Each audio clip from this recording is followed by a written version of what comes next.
Welcome, fellow Stardust. Thank you for joining me today. Today's true crime case will be about Chris Watts. There have been some updates to the case. What happened?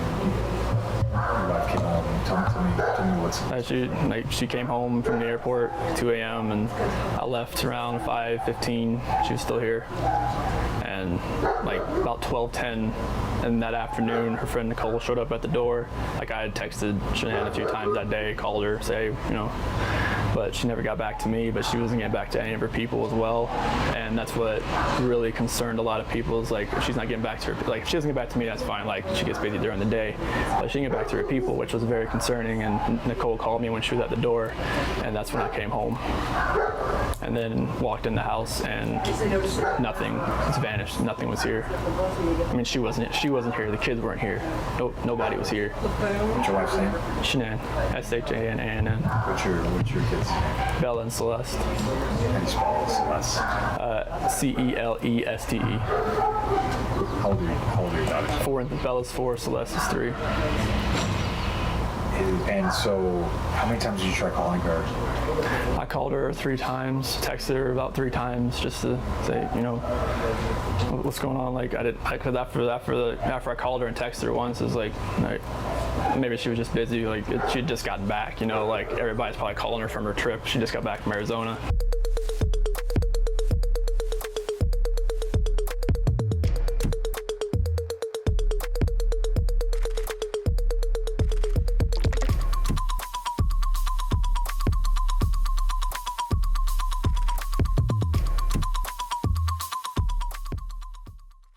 About a decade ago, Chris and Shanann worked at a Ford dealership together. He was a mechanic and she was a sales associate. In 2010, he sent her a Facebook request. Not thinking much of it, she accepted and soon they were dating. 2 years later, they got married and moved to Colorado from North Carolina, and they had their first child, Bella, a year after that, in 2013. Their second little girl, Cece, was born just 2 years later in 2015. By the time the murders occurred, he was at Anadarko Petroleum and Shanann was working at Thrive, a multi-level marketing company. In 2015, the same year Cece was born, the couple filed for bankruptcy. Shanann was a hard worker, and it seemed as though she cared a lot about appearances. It was also clear that she was the dominant one in the relationship and would constantly strive for better and push Chris to do the same. Some saw this as her being bossy or controlling, but her being bossy and controlling is no reason for her and her babies to have been murdered. Some people sympathize with Chris by saying he was pushed to do it and that she was unbearable anyway. Looking at their social media, you would think they were living the perfect life. Shanann shared everything, at least all the positive stuff. Before the murders, Shanann went to North Carolina to visit both her and Chris's family. The visit lasted 5 weeks, and Chris joined them there the last week. Before he arrived, Shanann expressed to him that she felt like something was wrong between them because he never called to check in on the girls and would leave text messages and phone calls unanswered. He reassured her, telling her that nothing was wrong. On top of that, Shanann got into a huge argument with Chris's mom because she almost fed Cece ice cream with nuts in it, but she was allergic. When Shanann told Chris about the situation, she was looking for a little bit more support than what she got. It was known that Chris's parents didn't like Shanann at all, and with a mom who was also controlling, Chris was caught in the middle. Shanann begins to worry that he may be having an affair and starts confiding in her friends about what she's feeling. Her suspicions are somewhat confirmed when she finally sees him after being apart for weeks. He doesn't kiss her, grab her, or do anything that a significant other would do to their partner after not seeing them for a long time. While she had her cheating suspicions, she also thought it had something to do with his parents, that maybe they were having an influence on him, causing him to push her away. Soon after the families returned from North Carolina, Shanann went on a work trip for training. During her trip, at 15 weeks pregnant, she wasn't feeling well, and her friend Nicole, a different Nicole from the one we'll be speaking about in just a second, said she tried to force her to eat all weekend. She told Nicole that she had a doctor's appointment on Monday morning. It's not clear if Shanann made the appointment over the weekend because she wasn't feeling well, or if it was an appointment she made a while ago, or if it was just a scheduled appointment because of her pregnancy. I just wonder, because why would Chris think her missing this appointment would go unnoticed by her friend? They work together, their kids are the same age and play together all the time, so why did he think this was going to work? Nicole really became suspicious when Shanann also didn't show up for their business meeting later that day. She called Chris and the police, who showed up to do a welfare check. They found her purse, phone, car seats, and medications still at home. On the police body cam footage, it is so obvious that Chris is nervous and hiding something. On the 12th, that was on Chase. It was like $15. It was very kind of big taxi cab limousine service. Does she have a passport? Yeah, I'm not sure what that is. I'm not sure where she keeps that one. Kids have passports? No, they're old enough. How old are they? 4 and 3. Yeah, they're old enough. Oh, no, they haven't traveled anywhere other countries. Yeah, you have passports for all of them. Oh, okay. So that taxi cab service, did you guys use anything? Like we have the same debit cards, the same account, but like. These are your debit cards? Yeah, those are the same account. I got a picture of all of them.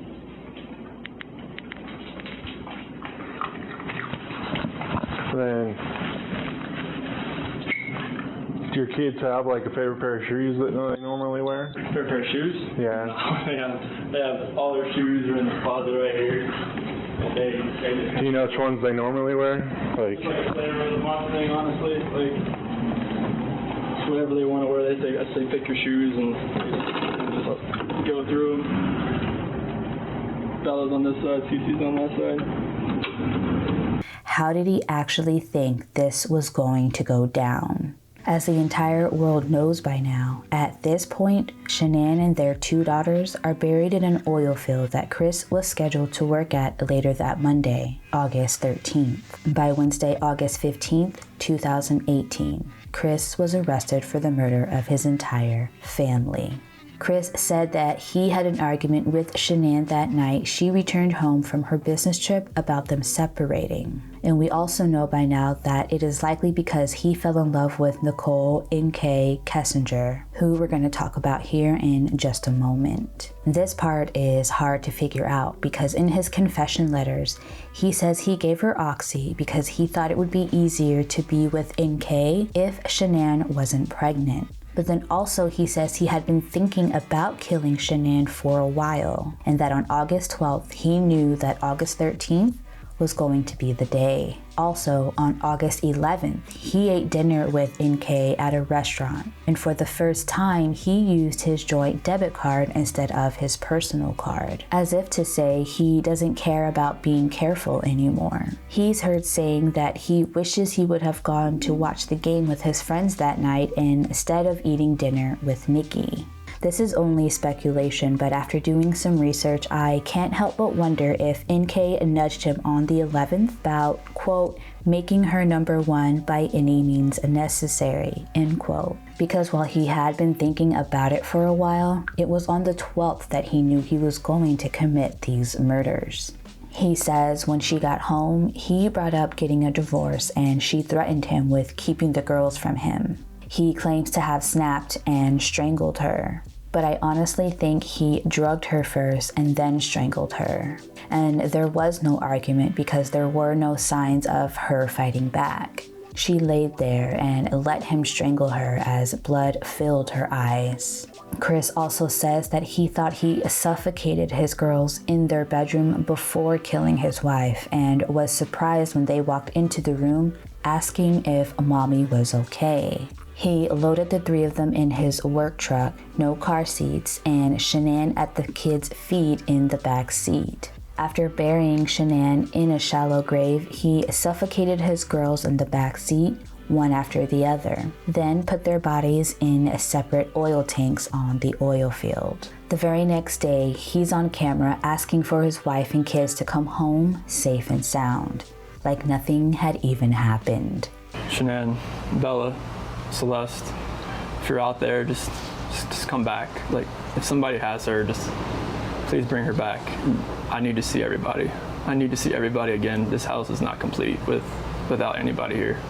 The day after that, on Wednesday, August 15th, he failed a polygraph test. He at first said he killed Shanann because he witnessed her kill their girls. He said he saw her on their nanny cam strangling one of their daughters while the other one already lay dead. It took him months before he came clean with the full truth. On August 20th, he was given 9 charges, 5 of them being first-degree murder. He was given 2 extra murder charges because his daughters were under the age of 12. And there were 3 counts of tampering with a deceased body and unlawful termination of a pregnancy.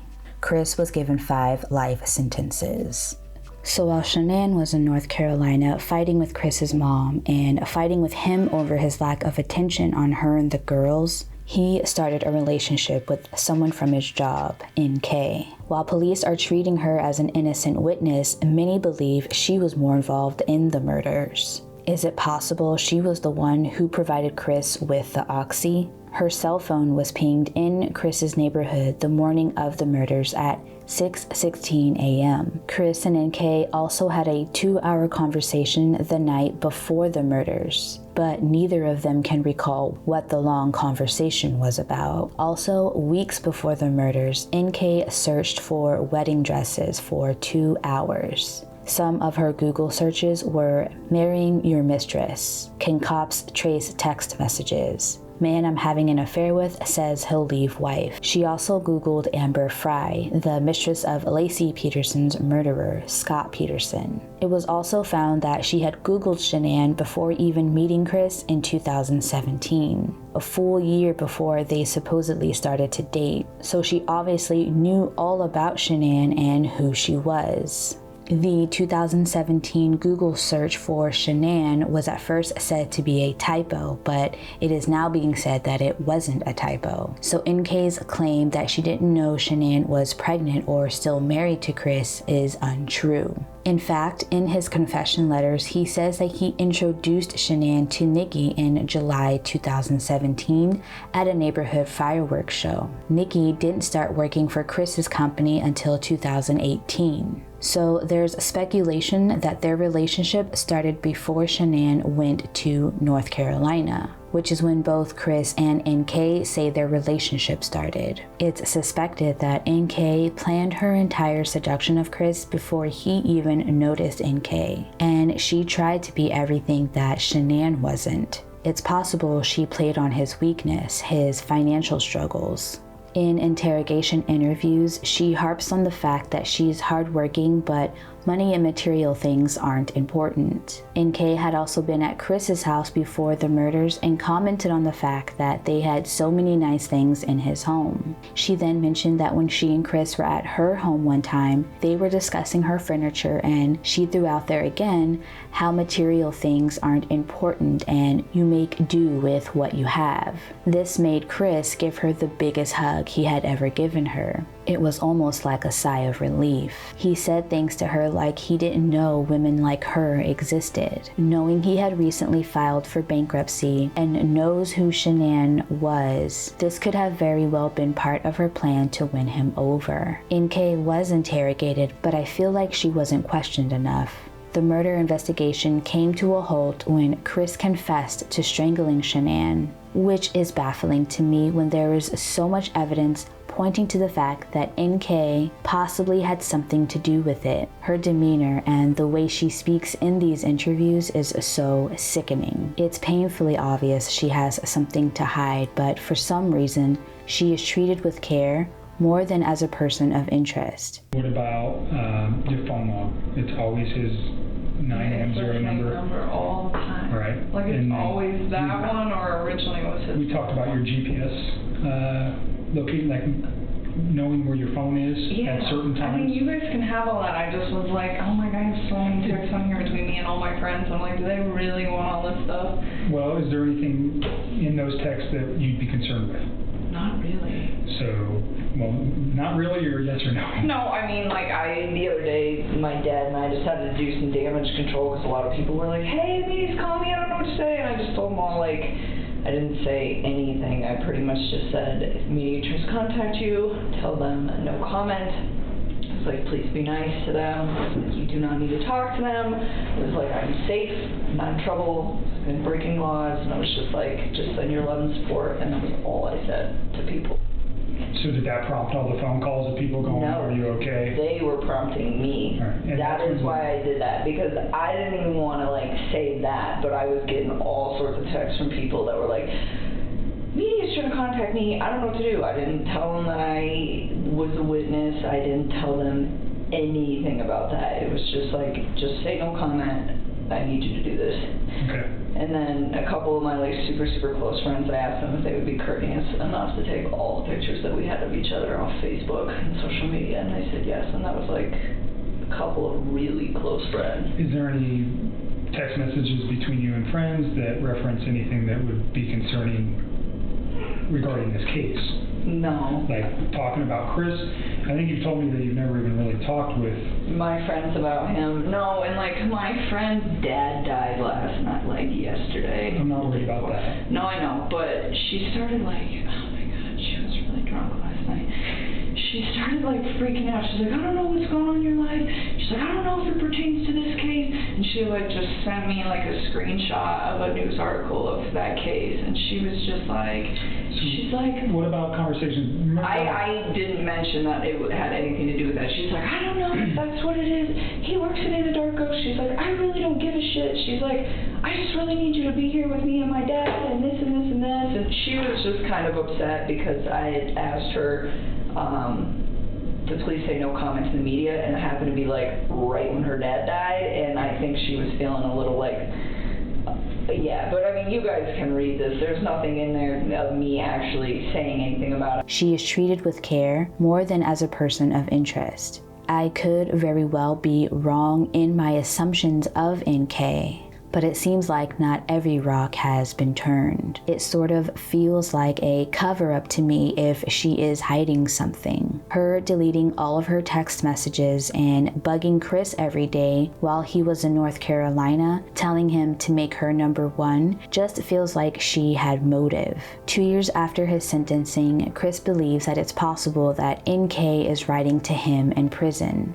While I'm almost positive NK wouldn't be that stupid, I guess there's always still a chance. He seems to want to believe that it is her. This is coming from a former cellmate of Chris's, David Carter. David also said that Chris has a recurring nightmare of his daughters playing catch in his cell. David told Daily Mail that Chris said he murdered his family because he didn't want to pay child support or give up his house. About a year after the murders, Shanann's parents filed a civil lawsuit, and it was ruled that Chris owes her parents $6 million. $3 million for each of the deaths, and $3 million for emotional pain. This will prevent him from making a profit from the murders in any way. Speaking of money, it was reported that combined, there was to be a payout of $450,000 total for the 3 deaths from Chris's life insurance plan. Chris's parents and Shanann's parents both ended up in court over this money.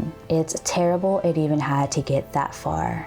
I was unable to find the ruling on that case. This next update makes me laugh. He believes he's served his time and he was wrongfully questioned, and that there's something that needs to be done about it and he needs help to figure it out. Here's an audio clip of his conversation with someone. He's being called a private investigator, but I can't confirm that. Also, his girlfriend Anna is on the line. Yeah, a completely new girl. Apparently, he's been getting a lot of fan mail from women and men. He's also gotten some death threats, but the amount of love and compassion he's getting is sickening. How's it going? Not too bad. Thanks for taking the call. Yeah, is it just you, or is Anna on also? I'm here too. All right, cool. All right, so just talk to me. I don't want to be the one monopolizing the conversation. So tell me what you want to know from me, or just tell me what's on your heart. Well, just going into law library as much as I have, I see a lot of cases. I've heard a lot of cases around here. I've seen a lot of cases where the DA or the judge have had a lot of misconduct, but the judge has ruled, say, well, it's not egregious enough, or it's not that that wow factor enough to really sway in the defendant's favor. Now, I'm looking at the things that I know. I mean, I've never dealt with a law before, with all this. I mean, I'm winging it in the law library as I am. And, God directed me through little things like, through the poisonous tree, the Brady law, and different cases that, just they pop out of nowhere, but I know what God is putting in front of me. And I see all these things that relate to my case. I just don't know, how to frame this, where, like when I do this 35C, I've had this paperwork with me for probably a couple months, and I know I only have a year left to appeal some of those Class B and C felonies. That's a 3-year limit or 2-year limit, and I really want to figure this out where I can do it in the right time frame, but also not rushing anything. And I just want to get out of here.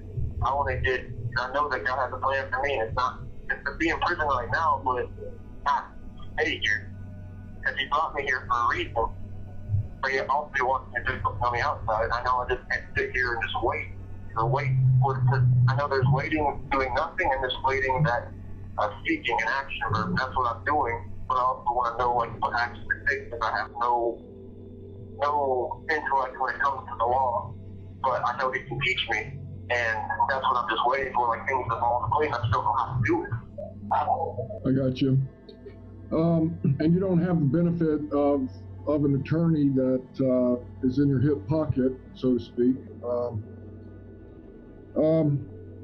Okay, I've got a couple attorneys here I can talk to that can maybe help. Get some good results, get some good advice for you in terms of forms and what to say, things like that.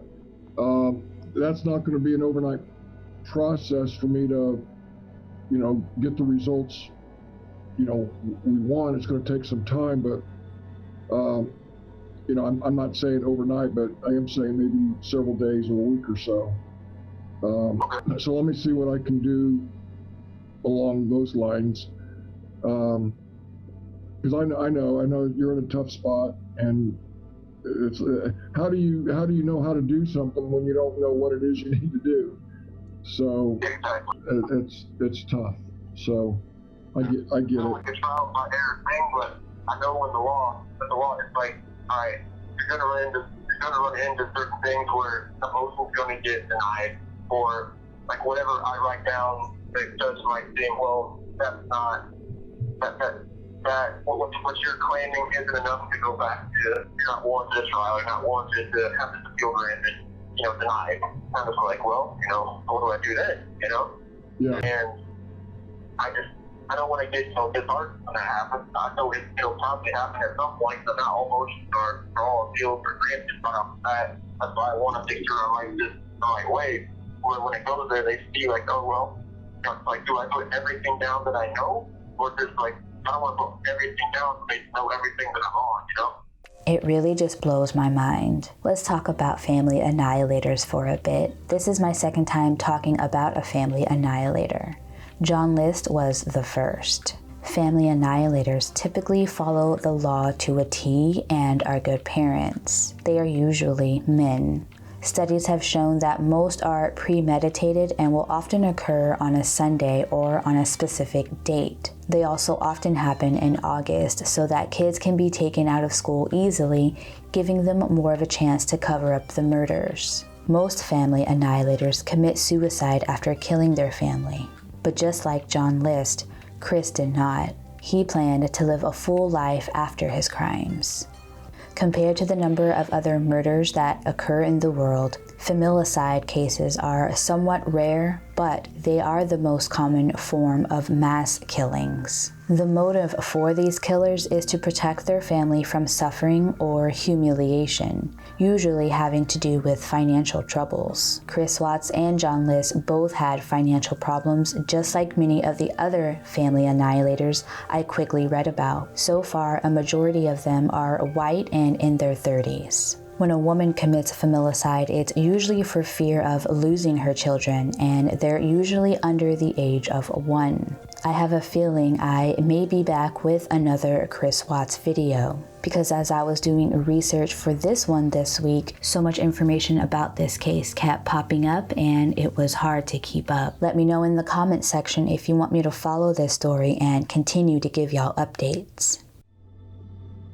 So, Chris, what were you saying before we got cut off about when he asked, I can't remember what it was, but you were talking about the evidence and your confession that wasn't true. Well, I just know that, like, I've never experienced anything like this before. Like, from the tragedy that happened, from the law enforcement to the interrogation, the jail, the prison, all this was new. All this was new. And I know that even though I've never had something like this happen before, I knew the shock and the trauma was there in my mind. I didn't know how to process it.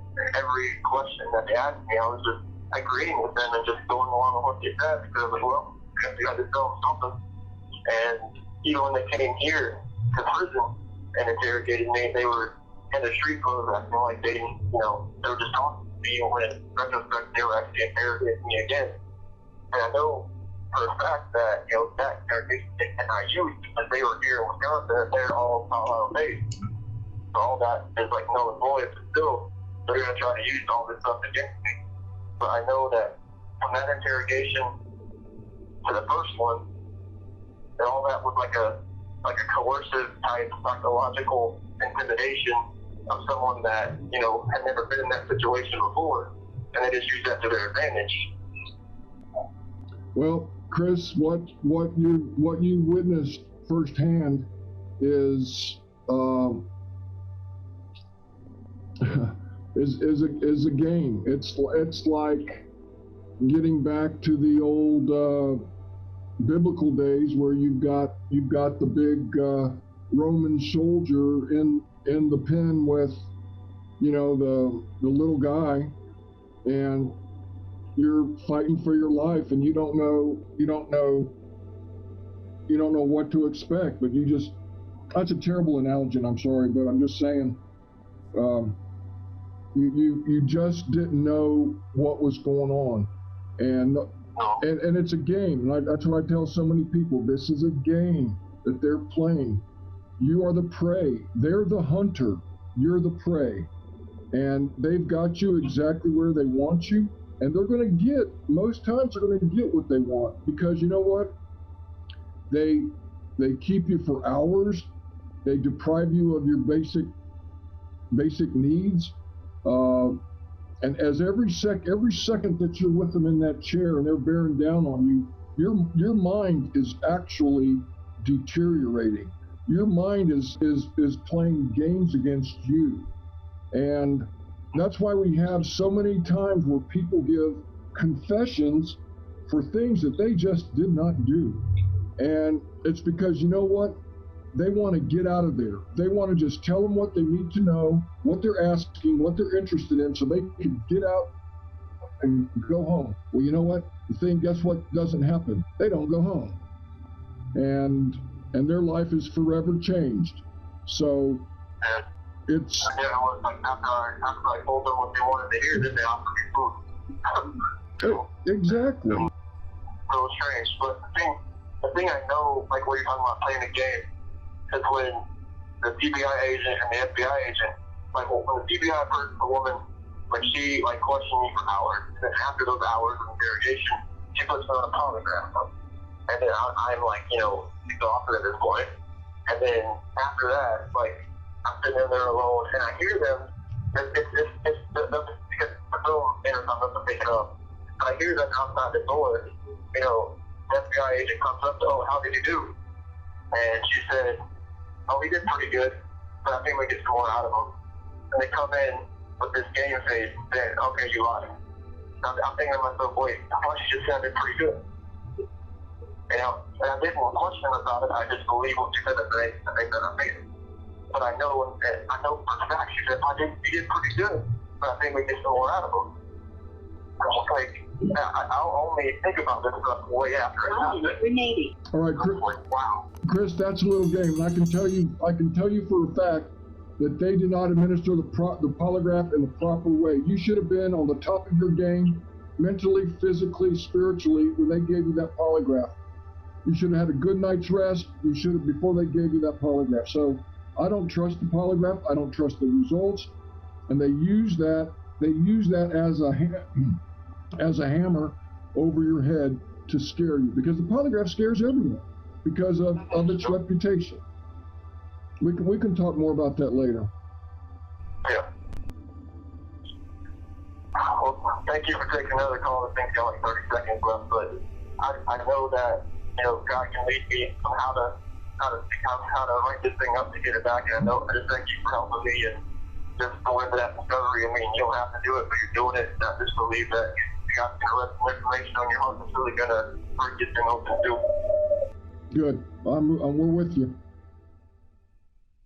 Thank you for joining me, DeRay, aka Rainbow Fright. I hope I see you next time. Peace.